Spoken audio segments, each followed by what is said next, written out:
Hi, welcome back to another video. So ഇന്ന് ഞാൻ ചെയ്യാൻ പോകുന്ന വീഡിയോ എന്താണെന്ന് വെച്ചാൽ, കുറേ പേര് ചോദിക്കുന്നുണ്ട്, കുറേ പേരൊന്നുമില്ല, കുറച്ച് പേര് ചോദിക്കുന്നുണ്ട് എന്തുകൊണ്ട് നമ്മളിവിടെ കർണാടകയിൽ അഡ്മിഷൻ എടുക്കണം, അത് എന്തുകൊണ്ട് എടുക്കാൻ പാടില്ല, അങ്ങനെ കുറച്ച് കാര്യങ്ങൾ പറഞ്ഞു തരുമെന്ന്. സോ ഞാൻ വിചാരിച്ചു ഒരു വീഡിയോയിൽ ഇരുന്ന് പറയാമെന്ന്. സോ നല്ല കാര്യങ്ങളുണ്ട്, മോശം കാര്യങ്ങളുണ്ട്. ലൈക്ക് മോശം എന്നല്ല, ഒരു കോയിനിൽ രണ്ട് വശമുള്ള പോലെ തന്നെ ഉള്ള കാര്യങ്ങളാണ്. ആദ്യം ഞാൻ ഇവിടെ വരേണ്ടതിൻ്റെ, അതായത് ഞാൻ Hassan institute of medical science കർണാടകയിലാണ്. അപ്പോൾ ഈ ഒരു കോളേജിലോ അല്ലെങ്കിൽ കർണാടകയിലെ ഒരു കോളേജിലോ വരുന്നതിൻ്റെ ഒരു നല്ല വശങ്ങൾ ഞാൻ പറഞ്ഞു തരുന്നതാണ്. ഫസ്റ്റ് ഓഫ് ഓൾ അക്കാദമിക്സ് തന്നെയാണ് ഇവിടുത്തെ ഏറ്റവും ഹൈലൈറ്റ് ചെയ്യുന്ന കാര്യം. അത് കേരളത്തിനേക്കാളും ഒരുപടി മുന്നിൽ തന്നെയാണ്, അതിലൊരു സംശയം വേണ്ട. ഇവിടെ നോൺ അക്കാദമിക്സിന് വലിയ ഇമ്പോർട്ടൻസ് ഇല്ല. അക്കാദമിക്സ് തന്നെയാണ് ഇപ്പോഴും ഇങ്ങനെ നിറഞ്ഞു നിൽക്കുന്നൊരു സംഭവം. ലൈക്ക് പ്രൊഫസേഴ്സൊക്കെ ആണെങ്കിൽ ഹൈലി ക്വാളിഫൈഡ് ആയിട്ടുള്ള പ്രൊഫസേഴ്സാണ്. നമ്മുടെ ലെക്ചർ ഹാൾ തന്നെ അത്യാവശ്യം നല്ല അടിപൊളി സ്റ്റാൻഡേർഡ് ലെക്ചർ ഹാൾസൊക്കെയാണ്. പിന്നെ നമുക്ക് 3D ക്ലാസ്സസൊക്കെ പ്രൊവൈഡ് ചെയ്യും അവർ. വിത്ത് ദാറ്റ് ആ 3D ക്ലാസ്സസൊക്കെ തരും. ഇതൊന്നും വേറൊരു കോളേജിലുണ്ടോയെന്ന് എനിക്കറിയില്ല. ഞാൻ ഇവിടെ വന്നിട്ടാണ് ഇതൊക്കെ ആദ്യമായിട്ട് കാണുന്നത്. പിന്നെ എന്താ, നല്ല ഡിസിപ്ലിൻഡ് ആണ് കോളേജിൽ എല്ലാ കാര്യങ്ങളും പോകുന്നത്. ലൈക്ക് എല്ലാവർക്കും ഒരു മ്യൂച്വൽ റെസ്പെക്റ്റ് ഉണ്ട് എല്ലാവരോടും, ടീച്ചേഴ്സിനോടാണെങ്കിലും. അത്യാവശ്യം നല്ല നിലവാരമുള്ള രീതിക്കാണ് കോളേജ് നടന്നു പോകുന്നത്. അതിലൊരു വയലേഷൻ ഇതുവരെ അങ്ങനെ കണ്ടിട്ടില്ല ഇവിടെ. പിന്നെ ഒരു രണ്ടാമത്തെ കാര്യം എന്ന് പറയുകയാണെങ്കിൽ, ഒരു കേരളം വിട്ട് വേറെ അന്യ സംസ്ഥാനത്തോട്ട് പോകുന്നവരുടെ മെയിൻ കൺസേൺ, പ്രത്യേകിച്ച് തമിഴ്നാട് കർണാടകയിലൊക്കെ പോകുന്നവരുടെ മെയിൻ കൺസേൺ വൃത്തിയായിരിക്കും. എനിക്കതായിരുന്നു എൻ്റെ മെയിൻ കൺസേൺ. എനിക്ക് അത്യാവശ്യം വൃത്തി വേണം, അല്ലെങ്കിൽ എനിക്ക് ഭയങ്കര ബുദ്ധിമുട്ടാണ്. പക്ഷേ ഇവിടെ വന്നിട്ട് എനിക്ക് അങ്ങനെ അയ്യോ എനിക്ക് പറ്റില്ല അങ്ങനെ ഒരു സാധനം എനിക്ക് തോന്നിയിട്ടില്ല. ബിക്കോസ് ഇവിടെ അത്യാവശ്യം നല്ല വൃത്തിയാണ്. ഹോസ്റ്റലാണെങ്കിലും കോളേജ് ആണെങ്കിലും ഹോസ്പിറ്റലാണെങ്കിലും നല്ല വൃത്തിയാണ്. ഒരു പോയിന്റ് എനിക്ക് തോന്നിയിട്ടുണ്ട്, ഇത് പ്രൈവറ്റ് കോളേജ് മാതിരി ഉണ്ടല്ലോ, അത്ര നല്ല വൃത്തിയാണ്. മഴക്കാലത്ത് ആണെങ്കിൽ കൂടി നല്ല വൃത്തി അവർ മെയിൻറ്റെയിൻ ചെയ്യും. ഇവിടെ എനിക്ക് ഇഷ്ടമില്ലാത്ത കുറച്ച് കാര്യം, കുറച്ച് പട്ടികൾ അവിടെ ഇവിടെയും കാണും. പക്ഷെ അവർ കടിക്കത്തൊന്നുമില്ല. പക്ഷെ എനിക്ക് ഇഷ്ടമല്ല കാണുന്നത്. കുറേ തെരുവട്ടികൾ കാണും. പക്ഷെ ഇപ്പം ഓക്കെ, കണ്ട് ശീലമായപ്പോൾ അതങ്ങ് ഓക്കെ ആയി. പിന്നെന്താ, പിന്നെ ഇതൊരു പട്ടിക്കാടൊന്നും അല്ല കേട്ടോ. ഇത് ഹാസൻ എന്ന് പറയുന്ന സിറ്റി തന്നെയാണ് നമ്മളുള്ളത്. അപ്പോൾ സിറ്റി ആയതുകൊണ്ട് തന്നെ അതിൻ്റേതായ ഒരുപാട് ഡെവലപ്മെൻറ്റ്സ് ഇവിടെ കാണാനുണ്ട്. പിന്നെ എല്ലാവരും ബോധർ ചെയ്യുന്നൊരു കാര്യം ഫുഡായിരിക്കും. ഫുഡ് എങ്ങനെയാണെന്ന് പറഞ്ഞാൽ, ഹോസ്റ്റലിൽ നോൺ വെജ് കിട്ടത്തില്ല, വെജ് മാത്രമേ ഓപ്ഷനുള്ളൂ. കുറച്ച് വർഷം മുന്നേ വരെ നോൺ വെജൊക്കെ ഉണ്ടായിരുന്നു. പക്ഷെ ഇപ്പം നിലവിൽ വെജ് മാത്രമേ ഉള്ളൂ.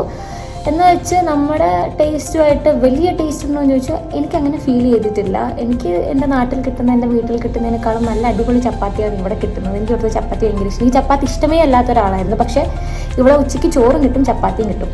അപ്പോൾ എനിക്ക് ചോറ് ഇവിടുത്തെ ഇഷ്ടമല്ല. കഴിക്കുന്നവരുണ്ട്, ഇഷ്ടമല്ല എന്ന് പറയാൻ. ഞാൻ കഴിച്ചുകൊണ്ടിരുന്ന മട്ട റൈസും കുറുവ റൈസും ആയിരുന്നു. പക്ഷെ ഇവിടെ എന്തോ ഒരു കുഞ്ഞു അരിയാണ്, ഒരു പച്ചരി മാതിരി അരിയാണ്. അതെനിക്ക് കഴിച്ചു എന്നുള്ളൊരു ഫീൽ കിട്ടുന്നില്ല. അതുകൊണ്ട് ഞാൻ ചപ്പാത്തി തന്നെയാണ്. ചപ്പാത്തിയൊക്കെ നല്ല ടേസ്റ്റാണ്. പിന്നെ എപ്പോഴും സാമ്പാറും അതും ഇതൊക്കെ കിട്ടും. പിന്നെ ചില ഇവിടുത്തെ ഫുഡ് എനിക്കിഷ്ടമല്ല. ഞാനൊരു ഹോസ്റ്റൽ വീഡിയോ ചെയ്യുന്നുണ്ട്, അതിൽ ഡീറ്റെയിൽ ആയിട്ട് പറയുന്നതാണ്. അപ്പോൾ പറഞ്ഞു തന്നത്, ഫുഡിൽ വലിയൊരു ടേസ്റ്റ് വ്യത്യാസമൊന്നും എനിക്കിതുവരെ അനുഭവപ്പെട്ടിട്ടില്ല. പിന്നെ നോൺ വെജൊക്കെ കഴിക്കാൻ ആഗ്രഹമുള്ളവർക്ക് പുറത്തുനിന്ന് കഴിക്കാൻ നല്ല നല്ല റെസ്റ്റോറൻറ്റ്സ് ഉണ്ട്. ഭയങ്കര പൈസയൊന്നും ഇല്ല, അത്യാവശ്യം. ഇന്ന് സൺഡേ ആയിരുന്നു. അപ്പോൾ ഞാൻ ഇന്ന് സൺഡേ കഴിച്ചത് പുറത്തുനിന്ന് ഒരു കുഷ്കയും കബാബും കഴിച്ചു. നല്ല ടേസ്റ്റാണ്. വെറും 100 രൂപയായിട്ടുള്ളൂ. അത് 2 പേർക്ക് സുഖമായിട്ട് കഴിക്കാവുന്നതേ ഉള്ളൂ. 50-50 ഷെയർ ചെയ്യാം. അപ്പം നല്ല ടേസ്റ്റാണ്. ഇവിടെ അത്യാവശ്യം എല്ലാവരും വാങ്ങിക്കുന്ന ഒരു ഐറ്റമാണ്. പിന്നെ എന്താണ്, ഇവിടെ എല്ലാ ഓൺലൈൻ പ്ലാറ്റ്ഫോംസും അവൈലബിൾ ആണ്. ഫ്ലിപ്കാർട്ട്, ആമസോൺ, ടീറ, സ്വിഗ്ഗി, സൊമാറ്റോ. പിന്നെ നമുക്ക് അവിടുത്തെ സ്മാർട്ട് ഉണ്ട്. അപ്പോൾ ജിയോ മാർട്ട് ആപ്പിൽ നമുക്ക് വേണ്ട സാധനങ്ങളൊക്കെ ഓർഡർ ചെയ്താൽ അവർ ഇവിടെ എത്തിച്ചേരുന്നതാണ്. അവിടെ ഒരു ബോക്സ് ഉണ്ട്, അത് ഇട്ടുതരും, നമുക്കൊന്ന് പോയി എടുക്കേ വേണ്ടൂ. സോ അങ്ങനെയൊക്കെ കുറേ ഓപ്ഷൻസ് ഉണ്ട്. പല കോളേജസിലും ഈ സ്ഥലം കുറച്ച് ഉള്ളോട്ടായതുകൊണ്ട് ഇത്തരം ഓപ്ഷൻസ് ഒന്നും അവൈലബിൾ. എൻ്റെ ഫോൺ സ്റ്റോറേജ് വളരെ കുറവാണ്, അതുകൊണ്ട് ഇൻട്രപ്റ്റായിപ്പോയി. സോ നമ്മളെന്താ നല്ല വശങ്ങളായിരുന്നു പറഞ്ഞുകൊണ്ടിരുന്നത്. പിന്നെ ഒരു കാര്യം എന്ന് വെച്ചാൽ, നമുക്ക് നല്ലൊരു എക്സ്പോഷർ കിട്ടും. കാരണം നമ്മളെ വീട്, നമ്മളെ നാട് എന്നൊക്കെ പറയാൻ എപ്പോഴും നമ്മുടെ ഒരു കംഫർട്ട് സോണാണ്. അപ്പോൾ അവിടെ നിന്ന് മാറുക എന്ന് പറയുന്നത് തന്നെ നമ്മുടെ കംഫർട്ട് സോണിൽ പുറത്ത് വരുന്നത് പോലെയാണ്. പക്ഷേ മാറുമ്പം ആദ്യം കുറച്ച് ബുദ്ധിമുട്ടൊക്കെ തോന്നും. പക്ഷെ എനിക്ക് തോന്നുന്നു ഒരു മാസം, കുറച്ച് മാസങ്ങൾ കഴിഞ്ഞാൽ, ഒരു വർഷമൊക്കെ കഴിഞ്ഞാൽ നമ്മൾ അതുമായിട്ട് അഡാപ്റ്റഡ് ആക്കും. പിന്നെ നമ്മൾ നമ്മളോട് തന്നെ ഗ്രേറ്റ്ഫുൾ ആയിരിക്കും നമ്മളിങ്ങനെ ഒരു സ്റ്റെപ്പ് എടുത്തല്ലോ. Because once in a lifetime അത് ആവശ്യമാണ്, അത് എക്സ്പീരിയൻസ് ചെയ്യേണ്ടത് ഒരാവശ്യമാണെന്ന് എനിക്ക് തോന്നുന്നു. ലൈക്ക് അതും എക്സ്പീരിയൻസ് ചെയ്യേണ്ട ഒരു കാര്യമാണ്. എക്സ്പീരിയൻസ് ചെയ്യുമ്പോൾ അടിപൊളിയാണത്. ആൻഡ് പിന്നെ ലാംഗ്വേജ്, നമുക്ക് പുതിയ ലാംഗ്വേജ് പഠിക്കാം. കുറേ പേരുടെ ഒരു കൺസേൺ അതായിരിക്കാം, പുറത്ത് പോയാൽ നന്നായിട്ട് ഇംഗ്ലീഷൊക്കെ ബെറ്റർ ആക്കാം, കന്നഡ പഠിക്കാം, ഇംഗ്ലീഷ് കുറച്ചും കൂടി ബെറ്റർ ആക്കാം, അതുണ്ട്. പിന്നെന്താണ് ഇവിടുത്തെ ക്ലൈമറ്റ്, എടുത്തു പറയേണ്ട കാര്യമാണ്. ഇവിടുത്തെ ക്ലൈമറ്റ് വളരെ നല്ലതാണ്.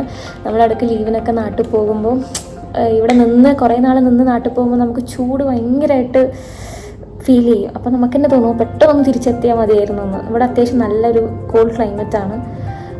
എനിക്ക് പ്രത്യേകിച്ച് തണുപ്പിനോടുള്ള ടോളറൻസ് വളരെ വളരെ കുറവാണ്. പക്ഷെ എന്നാലും എനിക്കിഷ്ടമാണ്. നന്നായിട്ട് ഉറങ്ങാൻ പറ്റും, സുഖമായിട്ട് ഉറങ്ങാൻ പറ്റും. നല്ല ക്ലൈമറ്റാണ്, നിങ്ങൾക്ക് ഇഷ്ടപ്പെടും ഇവിടെ വന്ന ക്ലൈമറ്റ്.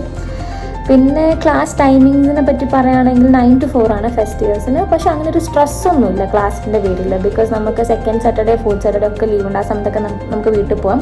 പിന്നെ ഒരു വെള്ളിയാഴ്ചയൊക്കെ ആയ ടീച്ചേഴ്സ് തന്നെ നമുക്ക് ഇച്ചിരി അഡ്ജസ്റ്റ്മെൻ്റ് ഒക്കെ നടത്തി തരും. ലൈക്ക് അവസാനത്തെ പീരീഡ് അപ്പൊക്കോ അല്ലെങ്കിൽ ചിലപ്പോൾ ഉണ്ടാവത്തില്ല അവർക്ക്. പിന്നെ അറിയാം നമ്മൾ പെട്ടിങ്ങടക്കി എടുത്ത് പോകുന്ന ആ സമയം. അത് പറഞ്ഞപ്പോഴാണ് എൻ്റെ ഫ്രണ്ട്സ്, കേരളത്തിലുള്ള ഫ്രണ്ട്സിനൊക്കെ ചിലപ്പോൾ പറയും, നമുക്ക് സെക്കൻഡ് സാറ്റർഡേ ക്ലാസ് ഉണ്ട്, നമുക്ക് സൺഡേ ക്ലാസ് വെച്ചിട്ടുണ്ട്. അങ്ങനെ ഒരു പ്രഷർ ഇവിടെ ഇല്ല. ഇവിടെയൊക്കെ പക്കയായിട്ടാണ് പോകുന്നത്. ബിക്കോസ് ടൈം ടേബിളൊക്കെ അവർ അപ്ഡേറ്റ് ചെയ്യും. അത് വളരെ കൃത്യമായിട്ട് അവർ തന്നെ ഫോളോ ചെയ്യും. അപ്പോൾ നമുക്ക് ജസ്റ്റ് അവരെ ഫോളോ ചെയ്താൽ മതി.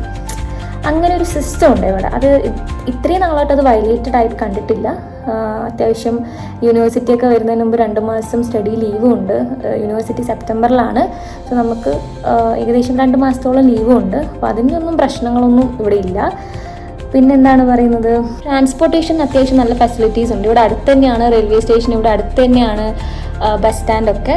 ഇപ്പോൾ ഞാൻ കണ്ണൂരാണ്. അപ്പോൾ എനിക്ക് ഇവിടുന്ന് ഒരു 4 മണിക്കൂർ ബസ്സുണ്ട് ഡയറക്റ്റ് കണ്ണൂരേക്ക്. അത് ഡയറക്റ്റ് ആക്ച്വലി എറണാകുളം പോകുന്ന ബസ്സാണ്. അപ്പോൾ ഏകദേശം 4 മണിക്ക് കയറിയാൽ 10-11 മണിക്കുള്ളിൽ എനിക്ക് വീട്ടിലെത്താൻ പറ്റും. അപ്പോൾ വലിയ ദൂരമൊന്നുമില്ല. അത് കാറിലാണ് ട്രാവലൊക്കെ ചെയ്യുന്നതെങ്കിൽ 3-4 മണിക്കൂർ കൊണ്ട് എത്തും. ബസ്സിലാകുമ്പോൾ കുറച്ചും കൂടി ലാഗാകും. പിന്നെ ഈ ട്രിവാൻഡ്രം, കൊല്ലം സൈഡിലെ പിള്ളേർക്കാണെങ്കിൽ മൈസൂരിൽ നിന്ന് ഡയറക്റ്റ് ബസ് ഉണ്ട്, അങ്ങനെ പോകുന്നതാണ്. അപ്പോൾ ട്രാൻസ്പോർട്ടേഷൻ വലിയൊരു ബുദ്ധിമുട്ടല്ല, വലിയൊരു ഫാക്ടറൊന്നുമല്ല ഇവിടെ. വളരെ, ഞാൻ പറഞ്ഞല്ലോ, സിറ്റിയിലായതുകൊണ്ട് തന്നെ ഈസിലി ആക്സസ് ചെയ്യാൻ പറ്റുന്നതാണ് ട്രാൻസ്പോർട്ടേഷൻ എന്ന് പറയുന്നത്. പിന്നെ ഇവിടെ റെയിൽവേ സ്റ്റേഷനും അടുത്താണ്. അതുകൊണ്ട് പക്ഷെ എനിക്ക് തോന്നുന്നു കേരളത്തിലോട്ടുള്ള ട്രെയിൻ കുറവാണ്. അധിക പേര് ഇവിടെ പോകുന്നത് ബൈ മീൻസ് ഓഫ് ബസ് തന്നെയാണ്. പിന്നെ എയർപോർട്ടൊക്കെ വരുന്നുണ്ട്, ഏകദേശം ആയി. അത് ഫംഗ്ഷൻ എപ്പോഴൊന്നും അറിയില്ല. സോ ഇവിടെ പിന്നെ ബാംഗ്ലൂരൊക്കെ ഇവിടെ 3 മണിക്കൂർ അടുത്തേ ഉള്ളൂ. പിന്നെ മൈസൂർ ഇവിടെ അതും ഒരു 3 മണിക്കൂർ ഡിസ്റ്റൻസിലാണ്. അപ്പോൾ ഇടയ്ക്ക് ഫ്രണ്ട്സിൻ്റെ കൂടെയൊക്കെ അവിടെ ഇവിടെയൊക്കെ പോകേണ്ടവർക്ക് അങ്ങനെയൊക്കെ പോകാം. അതൊരു നല്ലൊരു ഓപ്ഷനാണ്.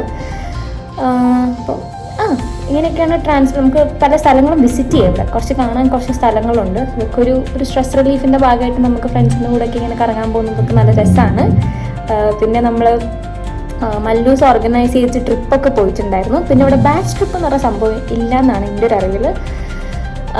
അപ്പോൾ മല്ലൂസൊക്കെ ഓർഗനൈസ് ചെയ്ത് നമ്മൾ ഡാണ്ടേലിയിലൊരു ട്രിപ്പൊക്കെ പോയി, അടിപൊളിയായിരുന്നു. ഒരു 3-4 ദിവസത്തെ ട്രിപ്പായിരുന്നു. 3 ദിവസത്തെ ട്രിപ്പാണെന്ന് തോന്നുന്നു. അടിപൊളിയായിരുന്നു, നന്നായിട്ട് എൻജോയ് ചെയ്തു. ഇനി നമുക്ക് മറുവശത്തോട്ട് കിടക്കാം. ഞാൻ നേരത്തെ പറഞ്ഞു കൊടുത്ത അക്കാദമിക്സ് അടിപൊളിയാണ്. അപ്പോൾ എടുത്ത് പറയേണ്ട ഒരു കാര്യമാണ്, ഇവിടെ നോൺ അക്കാദമിക്സിന് വലിയ ഇമ്പോർട്ടൻസ് ഒന്നുമില്ല. ഈ അടുത്തുകൂടി നമ്മളൊരു പ്രോഗ്രാം ചെയ്യുമ്പോൾ പ്രിൻസിപ്പൾ വന്ന് പറഞ്ഞു നമുക്ക് അക്കാദമിക്സ് ആണ് മെയിൻ, നോൺ അക്കാദമിക്സ് വെറും സൈഡ്. പക്ഷെ നമ്മൾ കേരളത്തിലൊക്കെ നോക്കുമ്പോൾ നമുക്കെന്നെ ചിലപ്പോൾ സങ്കടവും. എന്തൊക്കെ പരിപാടിയാണ് അവിടെ, inter college, inter batch, inter university, sports, arts, college election, new year പരിപാടി, പിന്നെ വേറെ കുറേ പരിപാടികൾ, ഹോളി, ഒരുപാടുണ്ട്. പക്ഷെ ഇവിടെ അങ്ങനെ ഒന്നുമില്ല. ഇവിടെ വർഷത്തിലൊരു ഫെസ്റ്റ് ഉണ്ട്. പിന്നെ നമ്മുടെ ബാച്ചിന് മാത്രം 2 ഫെസ്റ്റ് കിട്ടി. അതൊന്ന് ഡിലേ ആയതുകൊണ്ട് അങ്ങനെ കിട്ടിയതാണ്. ഞാൻ അത്യാവശ്യം എനിക്ക് അതിലോടൊക്കെ ഇൻട്രസ്റ്റ് ഉള്ളതുകൊണ്ട് ഞാൻ അത്യാവശ്യം നന്നായിട്ട് മുതലെടുത്തു. ഞാൻ പാർട്ടിസിപ്പേറ്റ് ചെയ്തു. അപ്പോൾ ഇഷ്ടമുള്ളവർക്കൊക്കെ നിൽക്കാം, അതൊരു ഓപ്പർച്യൂണിറ്റിയാണ്. പിന്നെ വർഷത്തിൽ ഒരിക്കൽ വരുന്നതുകൊണ്ട് നല്ല പാർട്ടിസിപ്പേഷനും നല്ല കോപ്പറേഷനൊക്കെ കാണും, നല്ല രസമാണ് ഫെസ്റ്റിൻ്റെ ഒക്കെ ടൈം ആകുമ്പോൾ. പിന്നെന്താണ്, ഫ്രണ്ട്സ്. കേരളത്തിൽ നമുക്ക് ഒരുപാട് ഫ്രണ്ട്സിനെ കിട്ടുമായിരിക്കും, പക്ഷേ ഇവിടെ ലിമിറ്റേഷൻസ് ഉണ്ട്. നിങ്ങൾ മലയാളി ഫ്രണ്ട്സിനെ മാത്രമാണ് ആഗ്രഹിക്കുന്നതെങ്കിൽ ഇവിടെ ഒരു 10-15 പേരും ഉണ്ടാവുള്ളൂ നമ്മുടെ ബാച്ചിൽ. പിന്നെ ഞാൻ പറയുകയാണെങ്കിൽ നിങ്ങൾ എല്ലാവരുമായിട്ട് ഇൻട്രാക്ട് ചെയ്ത് തുടങ്ങണം, ഇൻട്രാക്ട് ചെയ്യണം, അല്ലെങ്കിൽ നമുക്ക് ബോറാകും കുറേ കഴിഞ്ഞാൽ. ഇപ്പോൾ എനിക്കൊക്കെ ആണെങ്കിൽ തന്നെ ഇവിടെ 150 ആണ് എൻ്റെ ബാച്ച് സ്ട്രെങ്ത്ത്. പക്ഷേ അതിലൊരു കഷ്ടിച്ചൊരു 100 പേര് എനിക്കറിയാം. കുറേ പേരൊന്നും ഞാൻ കാണുമ്പോൾ ആദ്യമായിട്ടൊക്കെ കാണുന്ന പോലെ തോന്നുക. പക്ഷേ കേരളത്തിൽ അങ്ങനെ ആയിരിക്കത്തില്ല. എല്ലാവരും തമ്മിൽ നല്ലൊരു യൂണിറ്റിയും ഒരു ഇഷ്ടമൊക്കെ കാണുമായിരിക്കും. പക്ഷേ ഇവിടെ അങ്ങനെ ഇതുവരെ വന്നില്ല, വരുമായിരിക്കും എന്ന് പ്രതീക്ഷിക്കുന്നു. പിന്നെ ഫീ സ്ട്രക്ചർ പറയുകയാണെങ്കിൽ കേരളത്തിലൊരു 30K ആണെങ്കിൽ ഇവിടെ 80K അടുത്തുണ്ട്. തമിഴ്നാട്ടിൽ അതിലും കുറവാണ്, 10K ഉള്ളൂ. അപ്പോൾ ഫീസ് നോക്കുന്നവരാണെങ്കിൽ തമിഴ്നാടാണ് ഏറ്റവും നല്ല ഓപ്ഷൻ. ബിക്കോസ് അവിടെ 10K അടുത്തേ ഫീസ് ഉള്ളൂ. ഇവിടെ ഫീസ് കുറച്ച് കൂടുതലാണ്. ഹോസ്റ്റൽ ഫീ വരുന്നത് 5,000 അടുത്താണ്. അത് ഞങ്ങൾ വന്നതിന് ശേഷം ഒരു 1,000 rupees കൂടി ഇൻക്രീസ് ആയിട്ടുണ്ട്. അല്ലെങ്കിൽ അത്ര ഫീസ് ഇല്ലായിരുന്നു. പിന്നെ ഫുഡ് വെജ് മാത്രമേ ഇവിടെ കിട്ടത്തുള്ളൂ. നോൺ വെജ് ഇല്ലാണ്ട് പറ്റില്ല എന്ന് പറയുന്ന ആൾക്കാർക്ക് കുറച്ച് ബുദ്ധിമുട്ടായിരിക്കും. പക്ഷേ നല്ല നല്ല റെസ്റ്റോറൻറ്റ്സും നല്ല ഫുഡ് ഓപ്ഷൻസൊക്കെ ഉണ്ട്. അതുകൊണ്ട് അതും പേടിക്കേണ്ട. അത്യാവശ്യം പൈസ കുറവാണ്, ഭയങ്കര പൈസയൊന്നുമില്ല. നമുക്ക് അഫോർഡ് ചെയ്യാൻ പറ്റാവുന്ന റേറ്റുള്ള ഫുഡ് ഇവിടെയുള്ളൂ. നല്ല കേരള സ്റ്റൈൽ ഫുഡ് തന്നെ കിട്ടുന്നതായിരിക്കും. പിന്നെ വലിയ ടേസ്റ്റ് വ്യത്യാസമൊന്നും ഇല്ലെന്നേ. എന്താ പറയുക, നമ്മൾ നാട്ടിൽ നിന്ന് കഴിക്കുന്ന അതേ ഫീലിംഗാണ് നമുക്ക് ഇവിടുത്തെ ഹോസ്റ്റൽ ഫുഡാണെങ്കിലും വലിയ വ്യത്യാസമൊന്നും എനിക്ക് തോന്നിയിട്ടില്ല. നല്ലതാണ്. പിന്നെ ഹോസ്റ്റൽ ഇൻ ടൈം ഉണ്ട് ഫോർ ഗേൾസ്. ബോയ്സിന് ഇല്ലെന്ന് തോന്നുന്നു. ഫസ്റ്റ് ഇയേഴ്സിനുണ്ടെന്ന് തോന്നുന്നു. പിന്നെ സീനിയേഴ്സിനില്ല. ഗേൾസിനാണെങ്കിൽ ഇൻ ടൈം ഉണ്ട്. 8 മണിയാകുമ്പോൾ ഫസ്റ്റ് ഇയേഴ്സ് കയറണം. പിന്നെ സീനിയേഴ്സായ ഒരു 10 മണിക്ക് കയറണം. കേരളത്തിൽ അങ്ങനെ ഒരു സംഭവമില്ല. ഫസ്റ്റ് ഇയേഴ്സിന് മാത്രം റെസ്ട്രിക്ഷൻ ഉണ്ടെന്ന് തോന്നുന്നു. ബാക്കി ഇൻ ടൈം ഒന്നുമില്ല. എപ്പോൾ വേണമെങ്കിൽ പോവാം, എപ്പോൾ വേണമെങ്കിലും വരാം. ഇവിടെ അത്യാവശ്യം റെസ്ട്രിക്റ്റഡ് ആണ് ഹോസ്റ്റലിൽ. അപ്പോൾ ഇതൊക്കെയാണ്. പിന്നെ എല്ലാവരുടെയും ഒരു മെയിൻ കൺസേൺ ആണ് റാഗിങ് ഉണ്ടോ. അത് പിള്ളേരെക്കാളും ഒരുപടി കൂടുതൽ പേടി പാരൻസിനായിരിക്കും. അപ്പോൾ അവരോട് എനിക്ക് പറയാനുള്ളത്, റാഗിങ് ഒന്നും പറഞ്ഞിട്ട് ഇവിടെ ഇല്ല. നിങ്ങൾ റാഗിങ് കേൾക്കുമ്പോൾ നിങ്ങളുടെ മൈൻഡിൽ ചിലപ്പോൾ ഭയാനകമായ കാര്യങ്ങളാണ് വരുന്നതെങ്കിൽ അങ്ങനെ ഒന്നും തന്നെ ഇല്ല. പക്ഷേ നമ്മൾക്ക് നമ്മുടെ മല്ലു സീനിയേഴ്സൊക്കെ ആയിട്ട് ഇൻട്രാക്ട് ചെയ്യാൻ വേണ്ടിയിട്ട് ഒരു പരിചയപ്പെടൽ പോലെ ഒരു സെഷൻ ഉണ്ടായിരിക്കുന്നതായിരിക്കും. ഇവിടെ കുറേ പാർക്സൊക്കെ ഉണ്ട്. അപ്പോൾ അവിടെ നമ്മൾ പോയിട്ട് അവരോട് സംസാരിക്കും. നമ്മൾ കുറേ ആക്ടിവിറ്റീസൊക്കെ ചെയ്യും, ഗെയിംസ് കളിക്കും. അല്ലാണ്ട് ഭീകരതയൊന്നും സൃഷ്ടിക്കുന്ന ഒരു തരത്തിലുള്ള റാഗിങ്ങും ഇവിടെ ഇല്ല. അതൊന്നും ഇവിടെ ആരും പ്രോത്സാഹിപ്പിക്കുന്നുമില്ല. ഇനി അങ്ങനെ ഉണ്ടെങ്കിൽ തന്നെ അതിന് വളരെ സ്ട്രിക്റ്റ് ആയിട്ടുള്ള ആക്ഷൻ ഇവിടെ എടുക്കുന്നതുമാണ്. പിന്നെ ഞാൻ ഇവിടെ വന്നിട്ട് ഭയങ്കരമായിട്ട് അയ്യോ എന്ന് പറഞ്ഞ് അനുഭവിക്കുന്ന ഒരു കാര്യം, ഹെയർ ലോസും സ്കിൻ എന്തൊക്കെയോ ഒരുമാതിരി ആവുന്നുണ്ട്. കുറേ ഡാർക്ക് സ്പോട്ട്സും ബ്ലെമിഷസൊക്കെ വരുന്നു. എനിക്കറിയില്ല അതെന്താണെന്നാണ്. ചിലപ്പം ഹോസ്റ്റൽ ലൈഫിൻ്റെ ഭാഗമായിട്ട് എവിടെയാണെങ്കിലും വരുന്നതായിരിക്കും. ഇവിടെ വെള്ളത്തിൻ്റെ അവൈലബിലിറ്റി പറയുകയാണെങ്കിൽ ചില സമയത്ത് വെള്ളം കിട്ടത്തില്ല. അപ്പോൾ നമ്മൾ പിടിച്ചു വെക്കണം. പക്ഷെ അതൊരു ബുദ്ധിമുട്ടായിട്ടൊന്നും പോകത്തില്ല. നമ്മുടെ ഡെയിലി ലൈഫിനെ ബാധിക്കുന്ന തരത്തിലൊന്നുമില്ല. നമുക്ക് ടൈമിങ്സ് അറിയാം. ഇന്ന സമയത്തിന് വെള്ളം വരത്തില്ല. അപ്പോൾ നമ്മൾ പിടിച്ചു വയ്ക്കും. ആ സമയത്ത് നല്ല പ്ലെൻറ്റി വാട്ടർ കിട്ടും. കുടിക്കുന്ന വെള്ളം എപ്പോഴും കിട്ടും. ആ പ്രശ്നമൊന്നുമില്ല. പക്ഷെ ഹെയർ ലോസ്, എനിക്ക് പകുതിയിലേറെ മുടി പോയിട്ടുണ്ട്. നമുക്ക് കാണാൻ പറ്റും ഈ വീഡിയോയിൽ. സോ അങ്ങനെ അതിപ്പോൾ എനിക്കൊന്നും അതിപ്പോൾ ഹോസ്റ്റൽ ലൈഫ് ആകുമ്പോൾ അങ്ങനെയൊക്കെ സർവ്വസാധാരണമാണെന്ന് തോന്നുന്നു. നിങ്ങൾ കുറച്ചും കൂടി കെയറൊക്കെ കൊടുക്കുന്ന ആൾക്കാരാണെങ്കിൽ നന്നായിട്ട് ശ്രദ്ധിക്കുക. ബിക്കോസ് സ്കിന്നും ഹെയറൊക്കെ നമുക്ക് നമ്മുടെ ജീവിതകാലം മുഴുവൻ ആവശ്യമുള്ള 2 ഘടകങ്ങളാണ്. അപ്പം നമ്മൾ പ്രൊട്ടക്റ്റ് ചെയ്ത് വെക്കേണ്ടതാണ്.